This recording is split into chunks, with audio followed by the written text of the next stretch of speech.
A Deputación de Ourense celebrou hoxe no Gran Balneario do Carballiño o acto de izado da bandeira Sendeiro Azul, un recoñecemento que consolida a aposta da institución provincial pola sustentabilidade ambiental, o turismo responsable e a cohesión territorial.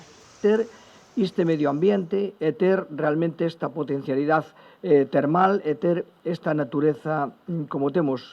E temos de fondo esa cascada de auga, ese tesouro tan escaso neste mundo, iso que lle chaman agora mesmo xa o petróleo do futuro, e nós aquí lo temos, pois, efectivamente, dunha maneira moi importante. Hoxe estamos facendo un acto colectivo de provincia, e para eso, efectivamente, non estamos solamente nun acto de recoñecemento medioambiental, moi importante. Mirade, o izado desta bandeira azul, deste sendeiro no Carballiño, o que se levará a cabo nos outros 4 concellos, é un recoñecemento moi importante.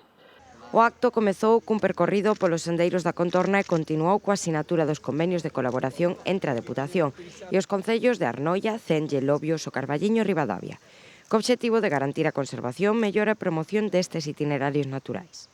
El programa Bandera Azul va a cumplir ahora mismo 40 ediciones consecutivas. Empezamos en el año 1987 y este año va a ser el 40 seguido. España es líder mundial en el programa Bandera Azul. Tenemos banderas azules en las playas y puertos deportivos de toda la costa española. No hay ningún otro programa similar. Pero es que además en Andalucía, Comunidad Valenciana, Extremadura, Galicia, por supuesto, Madrid y País Vasco, también tenemos playas en zonas de interior. Un dos aspectos máis relevantes desta iniciativa é que o mantemento destes sendeiros será realizado a través dun centro especial de emprego de persoas con discapacidade intelectual, reforzando así o compromiso social da Deputación e integrando nun mesmo proxecto sustentabilidade ambiental, inclusión social e desenvolvemento territorial.